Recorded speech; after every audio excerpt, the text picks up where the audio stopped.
We'll get rolling here this morning. So we're continuing in our series on prayer. I want to encourage you too, if you did not get a chance to grab a handout, there's a handout on the back in the back with some notes. And if you'd like one, maybe if you'd like one and you didn't get one, raise your hand up and we'll have somebody come bring one to you. If there's anybody that, there's a couple. Thanks, Cindy.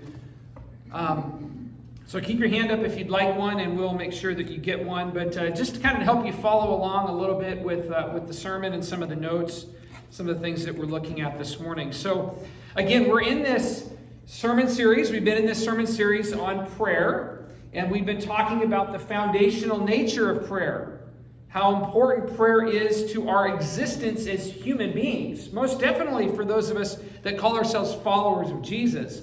But really how prayer is a primary way of living, or should be a primary way of living for most people. Over here, Cindy, I think. And we've talked about the expanded understanding of prayer, that prayer is communication and communion with God. So it's not just one, which is how often we talk about prayer. It's one-way conversation between me and God with the needs that I have. Yes, it is that. But at best, I may have made the case before that at best that's about 33.33% of what prayer is supposed to be about. Am I cutting out on my? I think I'm cutting out a little bit. We'll see how that works. We may need to do a battery replacement if we've got them, but we'll see how it works. So anyway, this morning, what we're going to do, and what we've been trying to do over the past several weeks in this, is look at different examples in the scriptures of people that model a lifestyle of prayer. And what do we learn from them? And again, if you've missed any of those sermons, you can go on our YouTube channel, and they're all uploaded on there. Most of them are uploaded on there, unless I had technical difficulty with my phone. But I encourage you to go back and watch some of those if you missed them, if you'd like. So this morning I'm really excited because we're going to be looking at a couple stories in the life of Daniel. And Daniel's a great figure. Great Bible stories come out of the book of Daniel. If you've ever taught like children's Sunday school, you probably have taught different stories about Daniel. Daniel in the lion's den, Shadrach, Meshach, and Abednego. All kinds of different stories that we find in that book of the Bible. And so, just to put this in context a little bit, Daniel, the book of Daniel, we've been talking about some contextual things over the past couple of weeks. We've been looking at King Hezekiah and his prayers. We looked at some stuff related to David. We talked about Nehemiah last week. And so we're kind of following a little bit of a progression in terms of time in the scriptures. So what we find here in the book of Daniel, just so you kind of know where we are, if you're a history buff, where we are in the history of Israel, the book of Daniel dates between the time of Daniel's events that we're reading about dates to a period of between 586 and 540 BC. So if you know anything about dates, the date 586 might be interesting to you because that is the date that we've talked about before about the fall of the southern kingdom to Babylon. So the northern kingdom of Assyria the kingdom of Assyria came and destroyed the northern kingdom of Israel in 722 BC, sent the people into captivity. At 586 BC, Babylon came in and destroyed Judah, the southern kingdom, and Jerusalem, the holy city of Jerusalem. It was destroyed. The temple was destroyed. The gates were burned down. Okay? People are sent off into captivity, into Babylon. And there they had been for about 50 years. And then under the work of Ezra, when King Cyrus came in from Persia, he overthrew Nebuchadnezzar in Babylon. So when he came over and overthrew Babylon, Cyrus started to let the people of the southern kingdom go back to their homeland, which is what we talked about last week with Nehemiah. They left Babylon, they went back to their homeland, and they were confronted with dealing with how to rebuild the wall around the city. There had been groups that had come a few years prior under the ministry of Ezra to rebuild the temple. Okay? So this is a period of time where there was a lot of devastation going on for the people of Israel, the southern kingdom. So what we're going to do here a little bit is we're going to back up just a little bit, because we're not at that place of Ezra and Nehemiah where the people are back in the land and where they are rebuilding the temple and the wall. We're actually backing up, and we're actually in the time of Babylon, when the southern people are in captivity in Babylon. That's the context of this writing of this book. And almost all the events that we find in the book of Daniel have to do with Daniel and his friends in captivity, or in exile, you could say, in Babylon, under the rule of Nebuchadnezzar. Okay, so we're taking a step back from where we were last week with Nehemiah. And so we're going to take a look at a couple of stories here this morning, I think that will be helpful to teach us some things about prayer. And we're going to be in Daniel chapter 2 and Daniel chapter 6. The Daniel 2 story will be on the screen. Daniel 6 will not be on the screen because it's too long, and I'm just going to read it to you. You can follow along in your Bible or on a Bible app on your phone, whatever you like to do. So what we're going to do is we're going to jump into some things in chapter 2, but I want to just set a little bit of a context to what's happening in chapter 1. In chapter 1, we find those famous names that you've heard before, maybe in Daniel. The names Daniel, Shadrach, Meshach, and Abednego. Those names. And these were guys that were, I keep thinking of the VeggieTales, right? What if it's Shaq and Benny and wherever the names were. Isn't it amazing how VeggieTales has had an impact on so much of our thinking today? Anyway, but it makes me laugh when I think about those videos. So they were selected, these 4 Jewish men were selected to enter into the king's service, Nebuchadnezzar's service. And these men followed God. They were trustworthy, they were loyal to the God of Israel. And they didn't want to defile themselves with the royal food. If you remember some of the stories in Daniel, they were offered this royal food and they said, no, we don't want that. Just feed us vegetables and water. And you'll actually see that we're probably better off than all the rest of the people that are eating the royal food. Because they didn't want to defile themselves with the food that would have been against their religion, against what the law of Moses had said they should eat or not eat. And so in verses 17 and then verse 20, you'll see this on the screen in chapter 1. It says here, to these 4 young men, God gave knowledge and understanding of all kinds of literature and learning. And Daniel could understand visions and dreams of all kinds. In every matter of wisdom and understanding about which the king questioned them, and I clarified who the them are, Daniel and his friends, he found them 10 times better than all the magicians and enchanters in his whole kingdom. So these guys had the attention of Nebuchadnezzar. God had clearly had his hand on these young men. He was the one who had granted them success because in many ways God is working and using and wants to use them in some powerful ways within their time of captivity in Babylon. So I want to pick up the story now in chapter 2. So we have this understanding that Daniel and his friends have this great wisdom and understanding. They're very knowledgeable individuals. God's hand had been upon them. Okay, so look with me at chapter 2. In the 2nd year of his reign, Nebuchadnezzar had dreams. His mind was troubled and he could not sleep. So the king summoned the magicians, enchanters, sorcerers, and astrologers to tell him what he had dreamed. When they came in and stood before the king, he said to them, I have had a dream that troubles me, and I want to know what it means. Then the astrologers answered the king, May the king live forever. Tell your servants the dream, and we will interpret it. The king replied to the astrologers, This is what I have firmly decided. If you do not tell me what my dream was and interpret it, I will have you cut into pieces and your houses turned into piles of rubble. Wow, okay. But if you tell me the dream and explain it, you'll receive from me gifts and rewards and great honor. So tell me the dream and interpret it for me. Once more they replied, Let the king tell his servants the dream, and then we will interpret it. Then the king answered, I am certain that you are trying to gain time because you realize that this is what I have firmly decided. If you do not tell me the dream, there is only one penalty for you.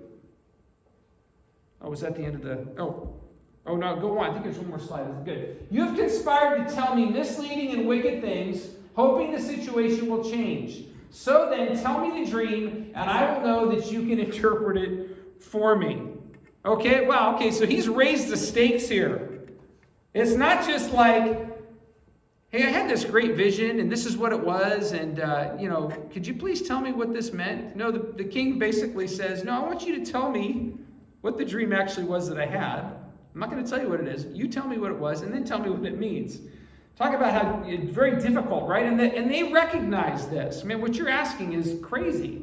Like, how are we supposed to know what your dream is, or how to interpret the dream if you don't tell us what it is? So there's some history here that we're not aware of. The king is a little bit either disgruntled, or maybe he's gotten bad advice from this group of wise people. We don't know exactly all the reasons why he requested the way he did, but it's probably pretty likely that he didn't trust them. There was a sense of like, I can't trust anything that these guys are going to tell me about the interpretation of this dream. So what I want to know is I want to find someone who really is in touch with a supreme being that can tell me what the dream is and what it means. And that maybe I'm more hopeful to trust what I get in that context. Okay, next set of slides. I think I've got, here we go. Oh, I jumped a little ahead here. So the astrologers answered the king, there is no one on earth who can do what the king asks. No king, however great and mighty, has ever asked such a thing of any magician or enchanter or astrologer. What the king asks is way too difficult. No one can reveal it to the king except the gods. This is an interesting line. And they do not live among humans. Interesting, right? This made the king so angry and furious that he ordered the execution of all the wise men in Babylon. So the decree was issued to put the wise men to death, and the men were sent to look for Daniel and his friends to put them to death. When Arioch, the commander of the king's guard, had gone out to put to death the wise men of Babylon, Daniel spoke to him with wisdom and tact. He asked the king's officer, why did the king issue such a harsh decree? Arioch then explained the matter to Daniel. At this, Daniel went into the king and asked for time so that he might interpret the dream for him. Then Daniel returned to his house and explained the matter to his friends Hananiah, Mishael, and Azariah. He urged them to plead for mercy from the God of heaven concerning this mystery, so that he and his friends might not be executed with the rest of the wise men of Babylon. During the night, the mystery was revealed to Daniel in a vision. Then Daniel praised the God of heaven and said, praise be the name of God forever and ever. Wisdom and power are his. He changes times and seasons. He deposes kings and raises up others. He gives wisdom to the wise and knowledge to the discerning. He reveals deep and hidden things. He knows what lies in darkness, and light dwells with him. I thank and praise you, God of my ancestors. You have given me wisdom and power. You have made known to me what we asked of you. You have made known to us the dream of the king. God told them the dream, which is what Nebuchadnezzar was asking for. It's quite an amazing story. The executioner is at the door. They're going to be killed. They're at the end of their rope here. Somehow Daniel gets permission to go and talk with the king. Let's go back to this key section here in verse 18. He urged them to plead for mercy. He's urging his friends, let's plead to God for mercy concerning this mystery. Basically saying, will you please tell us the dream and give us the wisdom to interpret it so that we will not be killed with the rest of the wise people in this land. And so the first thing that we learn about prayer from Daniel's experience here is that God calls us to pray for the miraculous and to humbly expect him to answer. Sometimes we shy away from this. God calls us to pray for the miraculous and to humbly expect him to answer. Daniel and his friends are in need of God to reveal the dream or they will die. It's as simple as that. They're out of options. I will tell you in my context, Me, Darren Johnson, speaking to you with my family, I have found myself in multiple experiences over the last 25 years of vocational ministry where I have been in places where there was no way to fix it. There was no way to fix my situation. There was no way to control my situation. I have been in places where I've had no job and 6 people to support and no prospects. And in case you didn't know, not that pastor jobs are unique in certain ways, but it is a small market to find a job as a pastor in a church. Right? I'm not an engineer, but I think if you want a job in engineering, the Bay Area is probably a pretty good place to find a job as an engineer. And other tech areas, right? Because it's the tech capital of the world. And so jobs may vary and change a little bit, but if you're in that industry, there's probably a lot of opportunity. To me, it's similar to when I considered, when I was in seminary, I was considering actually not going into vocational church ministry. I got a Master of Arts in Old Testament with Hebrew language studies as an emphasis because my goal at that time was to go on and get a PhD and to teach Old Testament at a college, Christian college environment was my goal at the time. And I got into that. My first Justin was born in May of 2000. And I looked at a PhD program and realized I was going to be doing full-time school for the next 4 or 5 years, maybe 6 years to get a PhD. I needed to support my family. And it was and not to mention, every time I would look on any Christian school website, it was like the amount of jobs available was slim. You had to have your PhD. I mean, without question, you had to have a PhD. And the amount of jobs in biblical studies in the area that I was pursuing were even more limiting. And so it was very similar in some ways with, not so much with pastoring, but very similar. There's been situations where it's okay, what do I do here? I can't manufacture a job out of nothing. We have dealt with, as a family, numerous financial struggles over the course of our lives. Numerous. As we have chosen to faithfully follow what we sense the Spirit of God asking us to do when it made absolutely no sense financially. No sense. Numbers don't match. The budget doesn't match. Do it. Okay. There's this sense of faith and trust when it doesn't make sense. Some would say that's unwise. Yeah? I'd rather be unwise and be seen as trying to be faithful to what God has asked me to do than the other way around. I'd rather put myself in tough situations and experience the negative effects because my heart was in a place to want to do what I sensed God was leading me to do. That's just my bent. Sometimes it's not safe. It's hard. It's very difficult. We've lost a house in this area, needing an affordable place to live, and incredibly difficult, right, to find a place to live. And so these are just a few things. I could share with you a list, and I won't, where we have been in a situation where we were in need of a miraculous solution to our problems. And God, over and over and over again, came through, and still does. And we just look at it and go, I don't know how that happened. Whatever, okay. I'm done doubting. There's no reason. My basis of understanding in my relationship with Jesus, there's no place for me to doubt. I've seen so much happen in my life that it's I would be a complete and total idiot to doubt this, just based on my experience of the way in which God has provided and cared for and directed us. It's no mystery that God is in the business of miracle working. Sometimes we shy away from that. Maybe we kind of shy away because we've heard, we've watched people on TV, they're pray for your miracle and send money to me and I will make it happen. Or, we see all this stuff on the television or, whatever that, maybe misuses, and we kind of tie miraculous with something that's, kind of whimsical or, try to just believe it in your mind and it'll happen type of thinking. And so we shy away from this, but we need to realize that God is in the business of the miraculous all the time. The fact that you and I are sitting in this room is a miracle. I mean, it's a common expected miracle that life is formed and that God sustains us with life. How easy, we just accept it. But think about the miracle, right? We're in the middle of this COVID season, but just consider, if anything has happened during this COVID season, a lot of us have tried to get more educated on how the immune system works.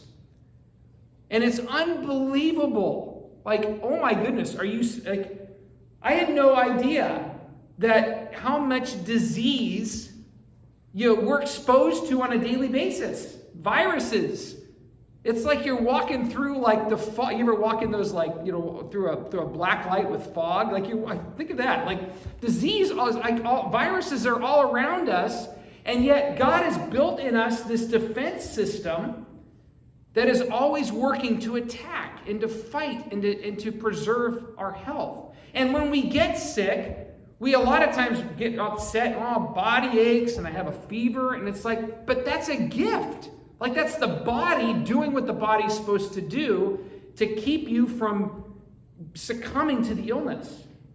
So God is in the business of doing the miraculous. I'm just giving you one example, in immunology. And I'm not a doctor. I know nothing about it other than whatever I've tried to listen to immunologists talk about.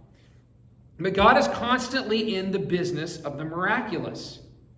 He constantly is performing miracles. He's doing amazing things in our lives and the lives of people all over the world throughout the creation that He has made. I don't know how many of you have seen the video series on Discovery video series on Planet Earth. But it's you've got to be kidding me. It is unbelievable when you think of what God has done in creation. Unbelievable. Absolutely phenomenal. Creation roars the miraculous. It's just unbelievable. Every aspect of creation, how things occur, how the seasons of life develop, how life is formed. It's an amazing experience. So God is in the business of doing the miraculous. And we're evidence of that reality here this morning. And so I just want to ask you this morning, what miracle do you need today? Think about that. What is something right now? Maybe you've lost hope in some area. Maybe there's a broken relationship in your life that you're that's beyond hope now. We've been living in dysfunction for 20 years. It's just not going to work. Or that broken relationship with so-and-so, I don't see how that ever is going to be healed. Or maybe it's not a relationship. Maybe it's something else. I don't know what your miracle is or what they are. But I want you to maybe name not out loud, but name in your mind, what is a miracle that I'm seeking God for? Identify that. Maybe there's one, maybe there's two things. Do you think the God you serve is not concerned with that? That it's beneath Him? That He is unable to do the miraculous? Friends, He spoke creation into existence with one word. Let there be light. Could you imagine witnessing that? Let there be light. Boom. And it's the universe is formed. In a word. It gives me shivers.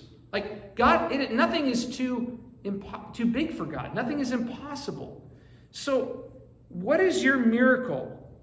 What do you need? Will you ask God, as we've talked about in this point, will you pray for Him to accomplish the miraculous in your life? With whatever that is. What do you have to lose? Right? What do you have to lose? Nothing, I don't think. Maybe there's something if we dig hard enough. Maybe there's something you have to lose, but it's hard for me to think about what that may be. This seems like an up and up situation. If it needs a miracle in your life, that means it's probably beyond your ability to control it and fix it. So you're in need of another person, another being, God, to resolve that. So name that miracle.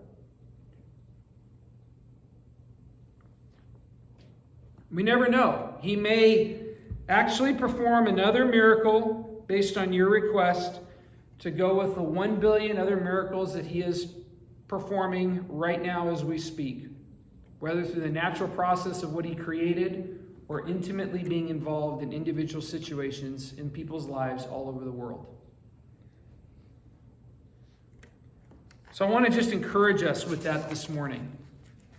That God calls us to pray for the miraculous and to humbly expect him to answer, to respond with faith. There's something else that I'd like us to gather from about prayer from this story as well. And that is that God will often wait until the last minute to intervene. God will often wait until the last minute to intervene. I mean, in this story, it's the last hour. There's no time remaining. The only way these men live is if God reveals to them the dream and shows them grace and mercy by doing so. And what happens? God does it.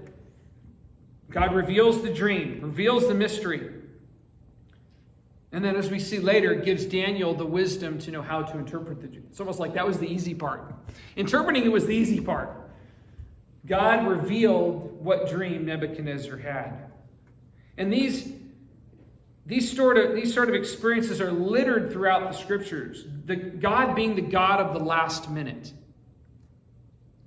Sometimes I hate that about God, that he waits till the last minute, right? It's like, come on, really? But so often he does. Like, that's just because he is so much more concerned with the faith muscles being built than it being accomplished in the time frame that we'd want it to be. These experiences are all over the scriptures. God spares Isaac in the last minute from being sacrificed by Abram and provides an alternative sacrifice. God did not provide the alternative until Abram raised the knife to kill his son. He was we're talking 1 second from death. Stop. Oh, look, over in the bushes, there's a ram that you can sacrifice. Or as we mentioned last week, and I love to mention over and over and over again, it's like the people waiting on the edge of the Red Sea. We're going to die. What do? Raise the staff, water parts, people walk through. God is the God of the last minute. Jesus miraculously healing people actually beyond the last minute, right? Think of Lazarus. This dude is dead. Like the last minute is past. Like we're a day late and $1 short. It's even past the last minute. And God reverses the course of death. Let that sink in a little bit. The story of Nehemiah last week as he approached the king, right? He's praying as he walks in to talk to the king. Oh man, what's going to happen? And God responds. Or think about Peter walking on water. Peter's about to drown. At the last minute, Jesus reaches his hand down and lifts him out before he goes under. It makes me wonder, and maybe it's unique for me, but I imagine that probably some of you, if not all of us, can relate to this. But it makes me wonder, how many times have I missed the opportunity to see God respond and do the miraculous in the last minute because I jumped in too soon to fix it in my timetable? When I die and go to heaven, I'm anticipating I'm going to sit down there and have a conversation with Jesus. And I'm going to say, Jesus, okay, can you tell me all the places that you were going to intervene, but I jumped in the way? He's probably got a list. I'm going to say, well, right here, Darren, I actually had something way better for you than what you chose, but you kind of jumped the gun. And this one here, right? So there's just this sense of like, how many times have I jumped in and tried to fix it on my own timeline. And here's another interesting question that's really important for us to consider. Is my faith, this is probably really hard, is my faith able to withstand God not responding? Being silent when he doesn't pull off the miracle. Right? Because God does not exist for our purposes. God does not exist and subject himself to be the genie in the bottle for Darren Johnson. Whenever I rub that genie, he has to come out and grant my 3 wishes. And so is my faith able to withstand him not responding? This is one of the great joys I went through prior to coming to Cambrian Park. I wasn't planning to share this, and by the way, I'm going to stop after this. I'll save the second half to next week because I got 4 more points. There's no chance of getting into Daniel 6. So, but before I came to Cambrian Park, I was in a season of job looking. And it was very, very difficult. And you know what? I was craving for more of an attachment, more of a sense of, the word I use is consolation, a sense of peace and comfort from God in that season. And God felt strangely absent in many ways. Quiet. Unresponsive. And I didn't know what to make of that because it was new for me in my faith journey. Whenever I had spent dedicated time in prayer and seeking God, a lot of times there was a kind of a sense of joy and peace and clarity and wisdom and a sense of like hopefulness that would come from that.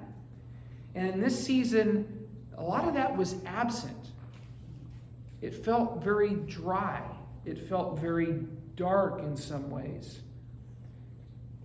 And I started to understand and experience a little bit more of what St. John of the Cross talks about, if you're familiar with the concept of the dark night of the soul. And the dark night of the soul I'd heard about it and read about it before, but it came to life to me in a new way because the reality of what I was learning was that the dark night of the soul is something for a follower of Jesus where in many ways God intentionally withholds a sense of hope, a sense of communication, a sense of peace, not because he's trying to punish, not because he's mad at us, but because often we can become dependent and craving resolution and expecting it and desperately wanting to feel better about our situation. And so I learned in that dark night of the soul that there was great blessing in me being faithful, even though I didn't sense God's presence. To continue to do what I knew I was supposed to do. To continue to seek him. To continue to pray. To continue to fast. To continue to ask for resolution. I remember spending hours. There's a retreat center up in Los Altos. It's a Jesuit retreat center. I can't think of the name of it right now. But it's up in Los Altos Hills. And I had been exposed to it because I'd done some retreats up there with other pastors in the past. And so it's a beautiful retreat grounds. People go and stay there and they have retreats. But you can also, pre-COVID, you could also just go and access the grounds. And it's up in the hills and there's like Stations of the Cross up around this hill. It goes all the way up and there's some crosses up at the top of the hill that overlook the peninsula. It's just a beautiful area. And I would go up there during this season maybe two or three times a week.